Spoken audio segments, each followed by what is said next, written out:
Live from downtown Detroit, Local 4 News at 6 starts now.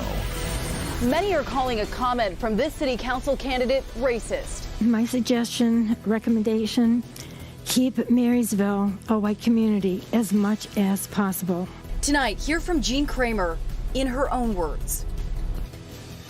Trouble in the I-75 construction zone goes from bad. She's hit the construction wall about 3 times now, and she's swerving all over the road. To worse. She lost her front driver's tire. Like the entire tire, the entire wheel's gone. But an alert citizen helped make sure no one was hurt. How much you have to drink? No. By this drunk driving suspect.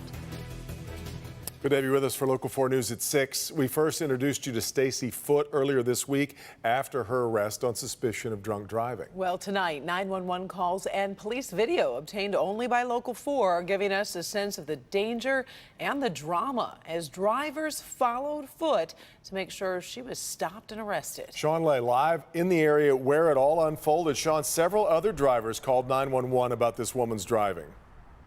5 in all. Devin and Karen called 911 and followed Foote as she weaved up I-75, slamming time and again into that dividing wall. Police believe she left the casino downtown, headed north on I-75, and in her condition, they believe she wasn't going to stop for anyone until she got home to Flint. She keeps rubbing the wall. The front of the car's all fricked up. That's the call to 911 that helped lead Troy police right to a suspected drunk driver causing chaos on northbound I-75 near Big Beaver. Now she really hit the wall. You guys got to hurry up or she's going to, she's going to go over this wall. You guys got to. We're trying. Like I said, with the construction, there's only a few spots we can even get on the freeway. Okay. That's the problem we're having with this construction right now. I-75 construction, limiting where police could get onto the interstate, meaning that dangerous driver kept going and kept hitting the wall. Like the entire tire, the entire wheel's gone? Yeah, but the whole tire just rolled off her car. Now she's rubbing the center wall. When she finally crashed, the 911 caller got out to keep her from running away. How much you have to drink? No. No? You haven't had anything to drink? No. Now here's Troy police in-car video of that driver, Stacy Holly Noel Foote, in a rage. Get me out of here! Then passing out. We were very fortunate those citizens saw this and called and were very descriptive. We are live along I-75 tonight. Police arrested Foote, says she blew a .18 well over the legal limit, and she's been charged with drunk driving. She's out on bond tonight on a $300 bond. Devin, Karen, back to you. Out on bond and just charges so far, Sean, so still legally able to drive? Police say absolutely not. She had a suspended license when she was arrested. She shouldn't have been on the road in the first place. So now they say if she drives again, she's going to be in even bigger trouble. Yeah. All right, Sean. We are also following breaking news this afternoon and evening out of Westland, which is where the body of a 24-year-old woman from Westland was found partially submerged in the Rouge River. This was in Hines Park. Police confirming that a suspect is currently in custody in the case, that there is no threat to the community, but this investigation is now being treated as a homicide. That's a new development here just within the last hour or so. We'll keep you updated as more information becomes available to us. Well, there's controversy tonight in a local community's city council race. One of the candidates in Marysville is being very open about her views on race. Priya Mann reports on what Jean Kramer said and how the community is reacting.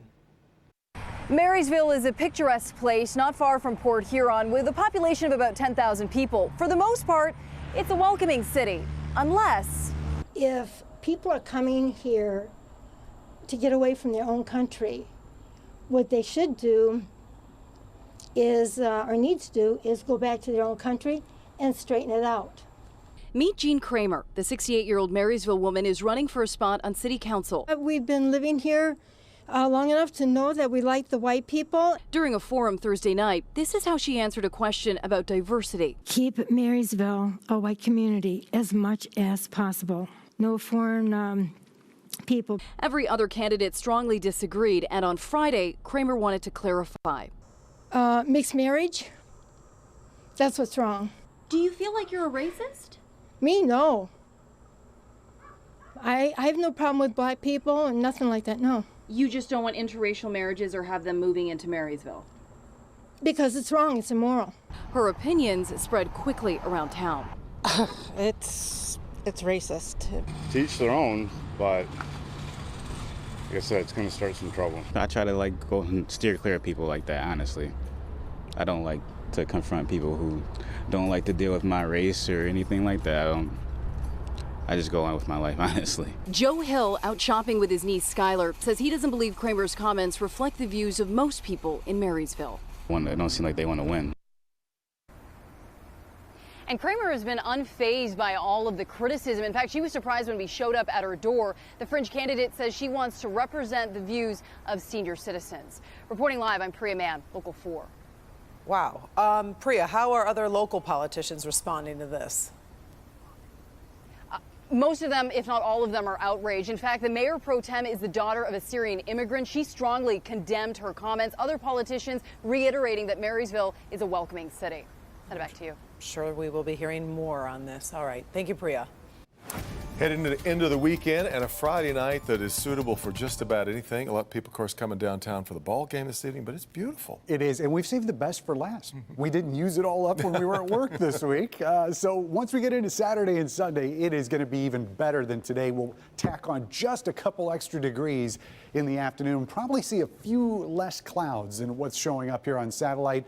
But nevertheless, the big hole in the satellite is indicative of higher pressure, drier air, gorgeous weather, 70-degree temperatures. See, it's 71 right now in Detroit. But the green on that map are 60-degree numbers. So in some spots, it's already noticeably cool. This is the coolest part of the forecast. So once we get past tonight, it does get warmer. In fact, by the end of the weekend, we'll notice a difference, at least in the afternoon. But that vacation is over next week. We go back to hot, steamy, and stormy, and we will talk more about the timing of those storms coming up. Don't forget to download the Local Forecasters app before those storms get here. It does have interactive radar, severe weather alerts, and a lot more, including storm pins, all in the palm of your hand. Download it for free in your app store by searching WDIV. Karen? Thank you, Ben. Police say a Waterford Township man woke up in the middle of the night to someone trying to break into his home, and we do have the surveillance video. Take a good look at this guy caught on a Ring doorbell camera. The attempted break-in happened at 4 a.m. on Meadowlark Drive off of Cooley Lake Road. We're told the man tried to open a window and a sliding door before going to the front door. If you recognize him, please call Waterford Township Police. That's a really good look at him. Something very important is missing from a military veteran's headstone in Royal Oak. An honorary emblem disappeared from Oakview Cemetery. The cemetery reported the theft, but it's not known exactly when the emblem was stolen. But here is a picture of an emblem similar to the one that was taken. Cemetery says they're not exactly certain which branch of the military the emblem is from. So if you know anything about this case or can help in any way, you're asked to call Royal Oak Police. The international intrigue and Russian legal battle over Metro Detroiter Paul Whelan took on a new dimension today. His health is now becoming a problem. Local 4's Rod Maloney has been following this case and joins us live this evening. Rod, this looks like it could go on for a while. It's going to go on for a long while, it would appear. Now, we have previously shown you video of Paul Whelan in that Russian courtroom, but the judge learned his lesson and he banned cameras from the courtroom today. So you're going to see video of him in the court, but that was from last time. And today there was this bizarre situation about Paul Whelan's health and a hernia. Prohibited. You can see the treatment. Seriously, man. Paul Whelan knows that what he says in front of cameras gets out.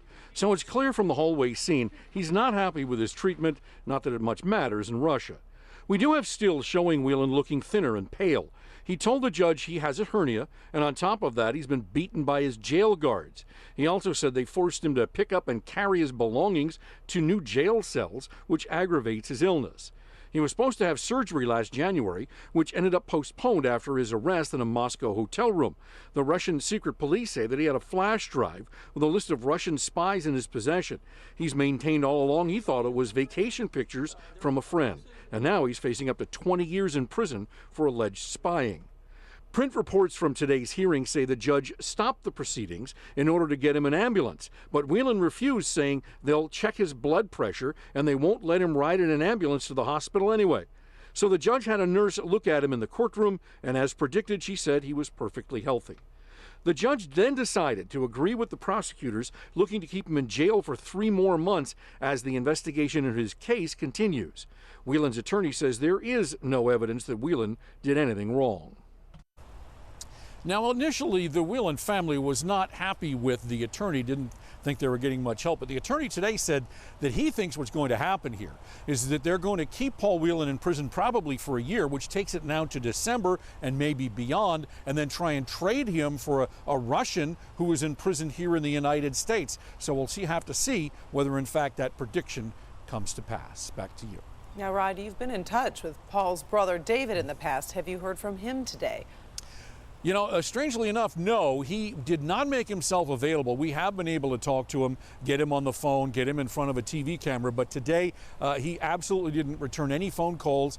We have seen some quotes from him in international papers, and it could be that he's just been busy trying to figure out what the deal is with his brother. All right. Thank you, Rod. Time now to get a look at some of the top national stories you'll see on NBC Nightly News at 6:30. Let's head to New York, where Lester Holt is standing by to tell us about what's coming up. Lester. Hey, Karen and Devin, coming up, arrests in a series of high-profile celebrity heists, how police say that thieves were able to walk right into the homes of the rich and famous. Plus, alarming news about e-cigarettes. The CDC with a warning after the first death that may be linked to vaping. In fact, this news comes after an outbreak of illness that the CDC says is likely related to e-cigarettes.